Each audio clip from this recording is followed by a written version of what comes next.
Good evening, everyone. I'm meteorologist Dave Snider with the National Weather Service. You're watching Alaska Weather with us on this 12th of September. Thanks for watching, and as always, you can get the very latest forecast information anytime by using your phone or mobile device, 1-800-472-0391. That's the Alaska Weather Information Line. On the internet, weather.gov/Alaska. That will take you to all of our services around Alaska, whether you're looking for information for flying weather from the Alaska Aviation Weather Unit, or you're looking for river information from the Alaska Pacific River Forecast Center. Of course, if there's a shake or a quake, you might want to check that out from the National Tsunami Warning Center. There's a link there. And of course, your daily forecast that'll take you out the next 7 days with radar, satellites, and weather observations where you live can be found at this website. And if you can't find what you're looking for, including information about Hurricane Florence or any of the Western Pacific typhoons, or Olivia that's passing over Hawaii right now as a tropical storm, please feel free to email me. I'm happy to help anytime and any way I can. david.snyder@noaa.gov is how you find me on the internet. Let's take a look at the satellite picture. We have a ridge of high pressure across most of Alaska right now, and that is carving out a deep area of very dry air. However, on the western side of this, of course, is a strong southerly flow, and there's been enough instability in the atmosphere, that is air that wants to rise like a hot air balloon, and that has been creating shower and thunderstorm activity passing over places near Adak and Atka, and maybe as far east as Nikolsky this afternoon. As this is traveling northward tonight, we'll probably see that area of instability, that rising air, gradually fade away. It probably won't be as strong as it has been earlier this morning and this afternoon, but it is going to track to the north and east. So if you're in St. Paul, St. George, all the way out toward Unalaska, and maybe west toward Nikolsky, and you see and hear thunder and lightning, that's probably exactly what it is. Don't be surprised if you get a rumble of thunder out there this afternoon or this evening. A look out east shows clouds are making their way across the Yukon border and into northern parts of southeast, but by and large, it's been a dry and beautiful day. But you can see that cloud ring pretty much carved out by the ridge of high pressure that is holding our weather in place across most of Alaska. One thing it isn't doing is keeping weather out of the North Slope. Waves of low pressure are traveling from west to east, and the North Slope is where all of the weather is pretty much occurring right now. Colder air has been moving through. Clouds have been lowering, and we do have some rain, probably mixed in with snow up at elevation around the eastern Brooks Range. And there will be areas of lower cloud ceilings and fog moving in across the Chukchi Coast as we go through the remainder of today. Some of that is already there.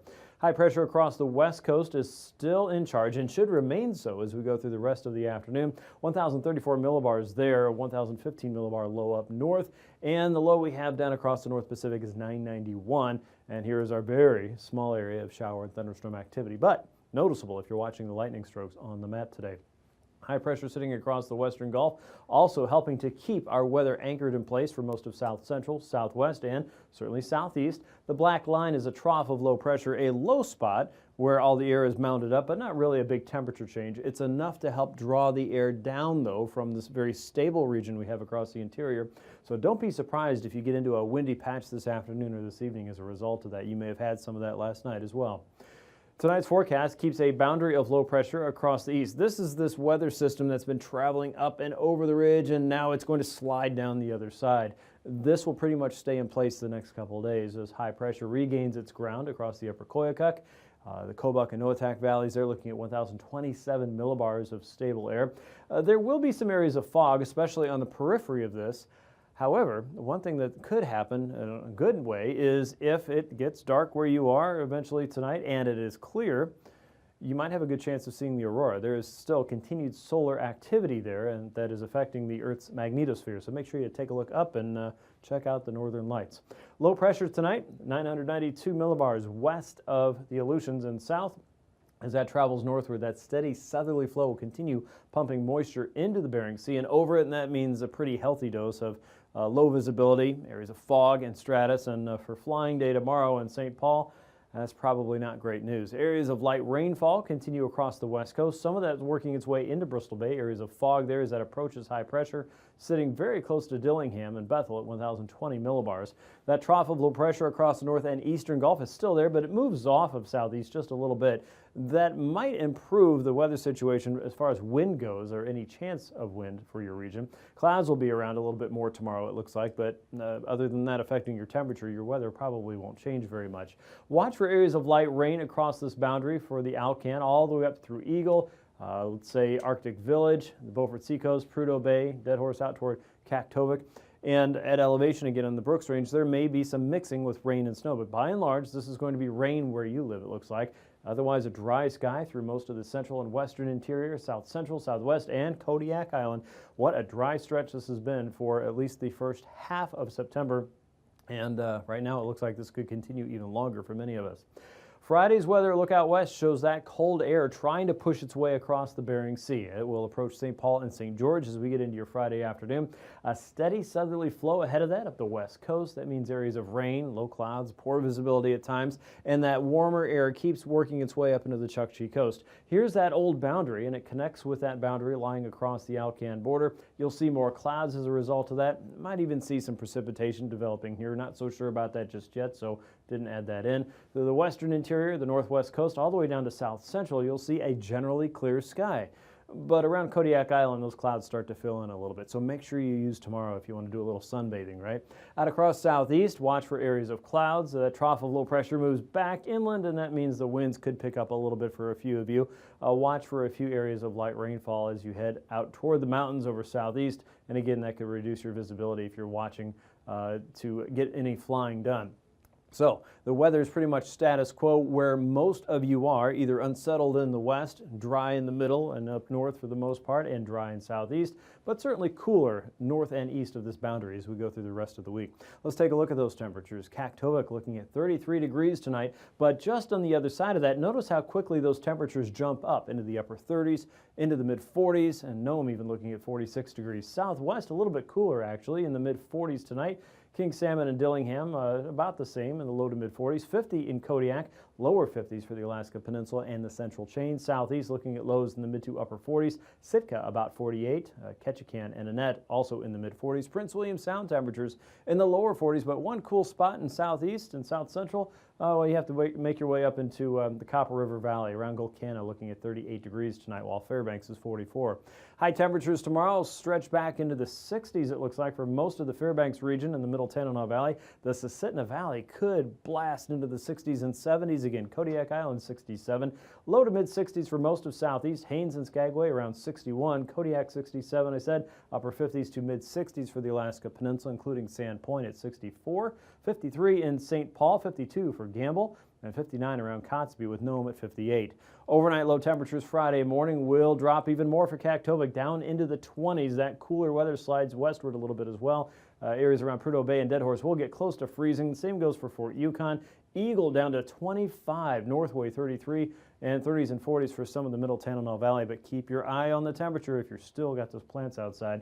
Temperatures out in the southwest in the mid to upper 40s, closer to 50 around Cold Bay, and temps in southeast, upper 40s for many locations there. You can see another warm days in store on Friday in south central, but cooler weather up north with a high of only 37 in AKwx.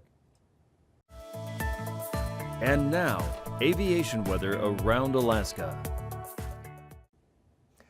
On to your aviation weather now. We're still watching an area of thunderstorm activity that's south of the Aleutians. Earlier today it was well south, but it's moving northward, and by the early morning hours of Thursday we expect to see that kind of passing between Atka, Nikolsky, and maybe fairly close to Dutch Harbor and Unalaska as well. This will eventually track to the north and east and head up south of St. George and north of Unalaska and Dutch Harbor, but as we go through the afternoon into Thursday and maybe Friday morning, there may still be an isolated strike or two, but that broader area of convection will probably diminish a little bit more.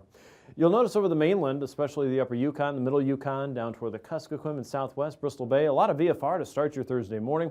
Southeast looking pretty good. Most of Prince William Sound looking okay. As you get up toward Teneda Pass, you'll start to run into some MVFR, IFR conditions across your eastern Alaska range passes.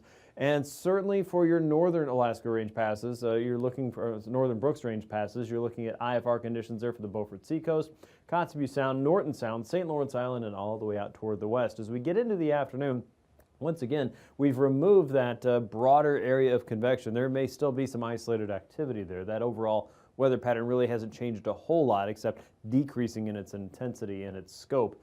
For southeast, south central, the interior, and really most of the north slope, things look pretty good as far as flying weather goes, but you'll notice IFR is right along the coast there for the Chukchi and the Beaufort, especially the Beaufort Seacoast. You'll probably see improvement around the Anaktuvik and Adigan Pass areas. Some of the western passes will stay okay. Kobuk and Noatak Valleys looking pretty good, marginal at worst. and then most of the Bering again, especially St. Paul and St. George. For your Thursday flights, look like there'll be IFR conditions there.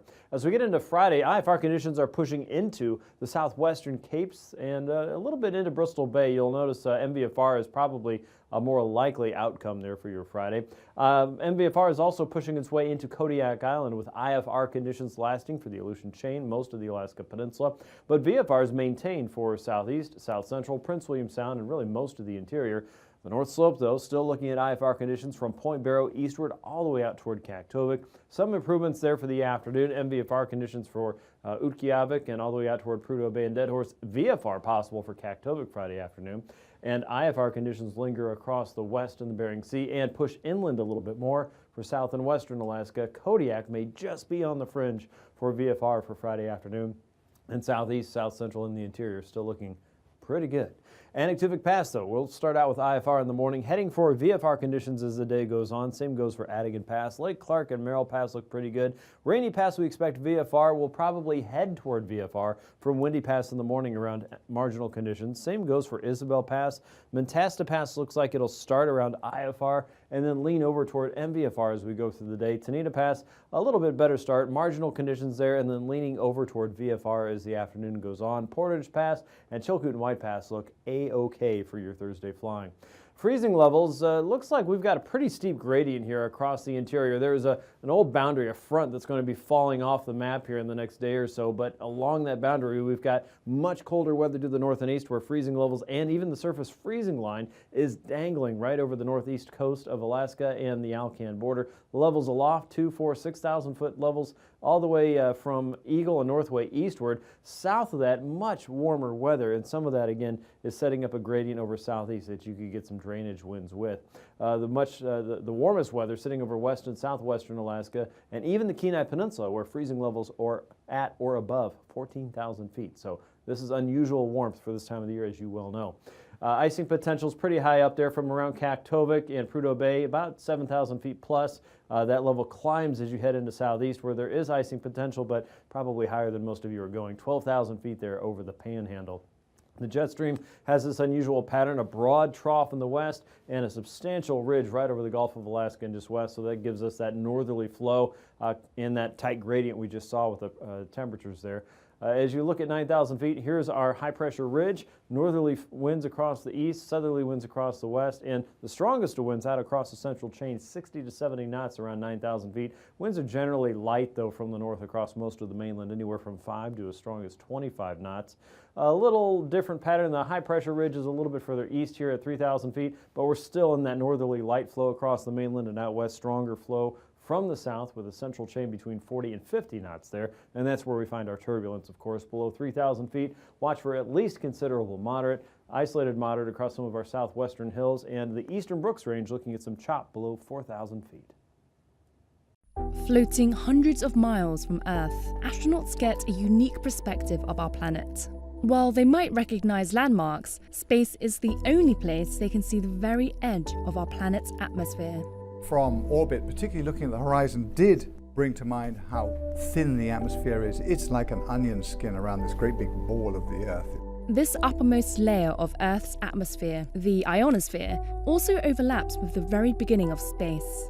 It's the job of NASA's new mission GOLD, the Global Scale Observations of the Limon-Disk Instrument, to study this region, a region that isn't just for astronauts to explore, but that affects humans every day down on the ground.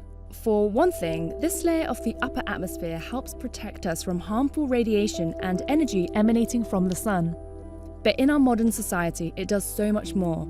It affects the smartphone that sits in your pocket and the radio waves that guide our airplanes. The ionosphere is a crucial layer of the atmosphere through which our communications and GPS signals travel. And when this region changes, it impacts those communication signals. Changes can occur above this region from the sun's activity, also known as space weather. Changes can also occur below from Earth's weather, such as hurricanes and wind patterns. GOLD connects the dots between how space weather and Earth's weather shape the upper reaches of the atmosphere. But this region isn't easy to study. The ionosphere spans roughly 60 to 400 miles from Earth's surface, which is too high for aircraft and scientific balloons, and the lower regions are too low to easily study with satellites. What are attainable, however, are the swaths of red and green light shining out from the upper atmosphere. Formed when the sun's rays hit atmospheric molecules, this light, named airglow, comes from green and red bands of glowing gas. Some of the airglow is invisible to our eyes, shining in infrared and ultraviolet light, which can only be seen with scientific instrumentation. Taking advantage of our planet's natural glow is gold. The GOLD instrument, which is about the size of a mini-fridge, is hitching a ride on a commercial communication satellite, SES-14. The satellite's orbit lies 22,000 miles above Earth, where it can record images in ultraviolet light to monitor changes in airglow across the globe. These images give information on the temperature, density, and composition of particles in the upper atmosphere. GOLD collects these observations faster than any mission has ever done before. It captures an image of Earth's entire disk every 30 minutes, allowing scientists to see how the upper atmosphere evolves throughout the day. GOLD joins a host of missions studying the very nature of space, around Earth, the Sun, and planets. As NASA ventures farther and farther from home, knowing the nature of space itself is crucial for our journey to understand our solar system and beyond.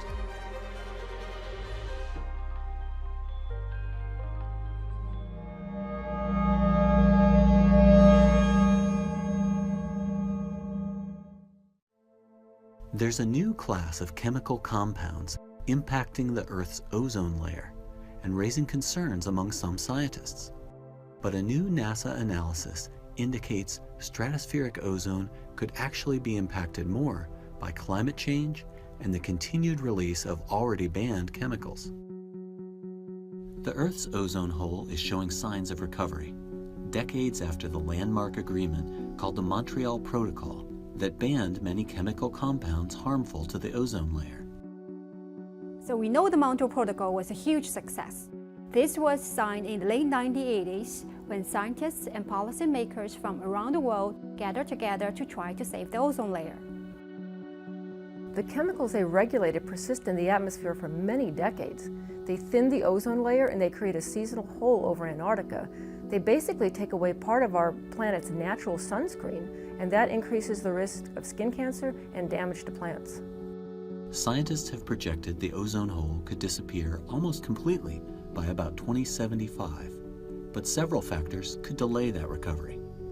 There are some industrial compounds that are not banned by the Montreal Protocol, but as they enter the atmosphere, they will also hurt the ozone layer.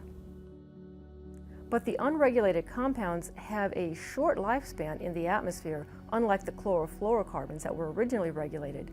So they have a short-lived impact on ozone, and we don't think they'll delay recovery by more than a few years. We projected by 2050, more than half of the ozone-depleting compounds in the atmosphere will come from long-lived substances banned by the protocol. Because these compounds stay in the air for such a long time, compared to the unregulated, short-lived compounds, they will have a disproportionate and lingering impact on ozone. So any non-compliance with the protocol can have significant consequences. And the really big uncertainty in ozone layer recovery is climate change.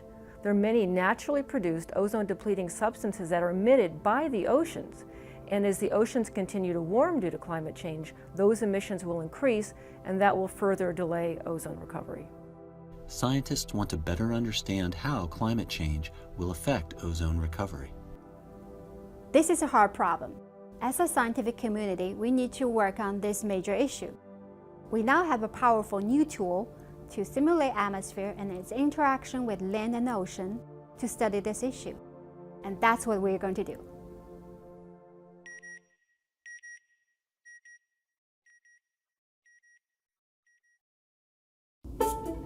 How can you see the atmosphere?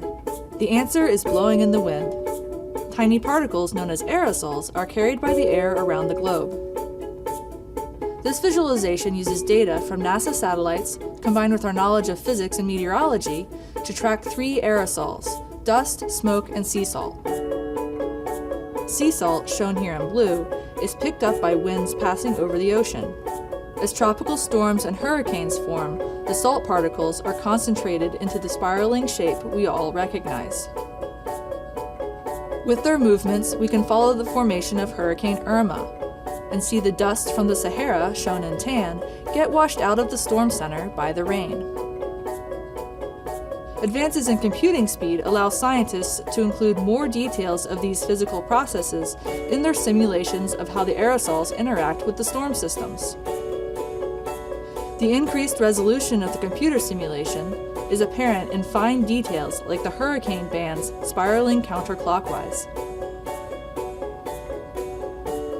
Computer simulations let us see how different processes fit together and evolve as a system. By using mathematical models to represent nature, we can separate the system into component parts and better understand the underlying physics of each. Today's research improves next year's weather forecasting ability. Hurricane Ophelia was very unusual. It headed northeast, pulling in Saharan dust and smoke from wildfires in Portugal, carrying both to Ireland and the UK. This aerosol interaction was very different from other storms of the season. As computing speed continues to increase, scientists will be able to bring more scientific details into the simulations, giving us a deeper understanding of our home planet.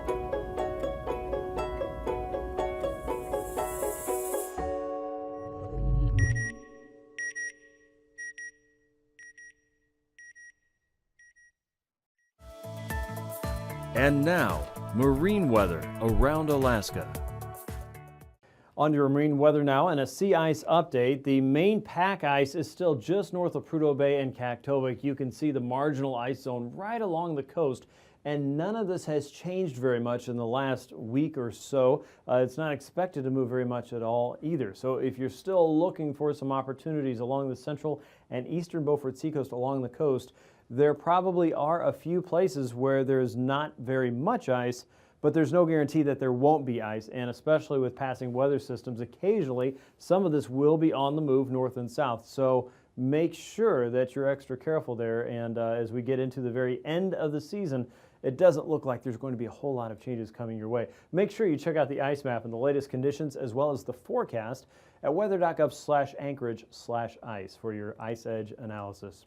Here's a look at southeast now. Wind analysis shows northerlies coming through the central and southern inner channels. Only 10 knots, a little stronger there up around the Lynn Canal, but even that's not too bad for the Lynn Canal. 15 knots and 3-foot seas there. Outer coast winds fairly light, 5 to 10 knots. You're looking at seas holding around 5 feet. As we get into Friday, a little bit more of an offshore flow. You can see the winds coming up around the Lynn Canal, Stevens Passage. Still fairly light around Clarence Strait and outside of the Dixon entrance. Winds pick up north of Sitka and around to Prince William Sound, blowing around 15 to 25 knots and 5 to 6 foot seas on the inside at their worst, and 7-foot seas across the outer coast for Friday. For South Central, light winds in just about all areas. For Prince William Sound, all the way through Cook Inlet, 10 knots and 2 to 3 foot seas, 4 to 5 foot seas as you get outside of Resurrection Bay and into the Barren Islands, where winds are a little bit more northwesterly over the Barrens, about 4 to 5 foot seas expected there. For Friday, winds blow in from the east as low pressure strengthens just a little bit more at the trough, hanging out across the northern coast. Look for a broad easterly flow, though light, 10 knots and 1 to 2 foot seas in just about all areas, 5 to 6 foot seas across the northern Gulf waters. For Bristol Bay and southwest, expect winds coming in from the south and east.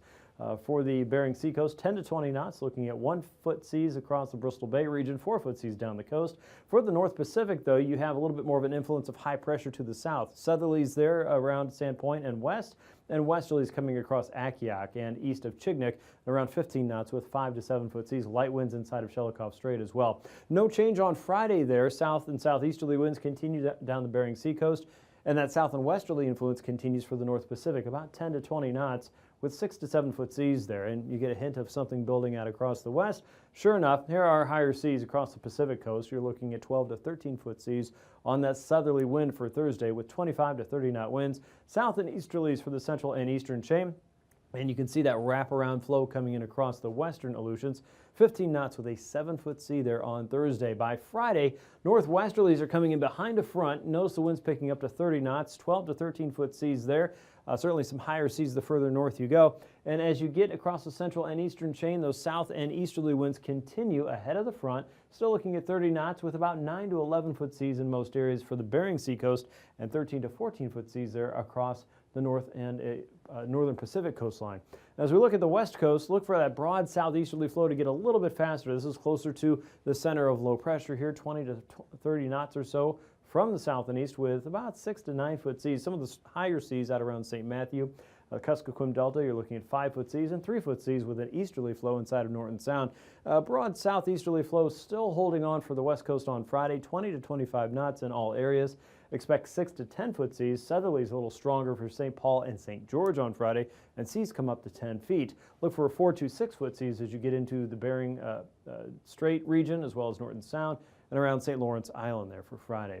For the North Slope, westerlies coming from Utqiagvik eastward toward Prudhoe Bay and Deadhorse, southeasterlies around Kaktovik. Southerlies for the Chukchi coast holding on around 10 to 15 knots and about 3 foot seas there. Again, stronger winds south of the Bering Strait. As we get into Friday, winds blow in from the east, and that's what I mean when I'm talking about that ice pack could be moving around. Winds are switching direction almost every other day, so don't count on things staying exactly the same. Southeasterlies will be a little bit on the breezy side for the Chukchi coast as well. 5 foot seas expected there. It's an offshore wind around 25 knots.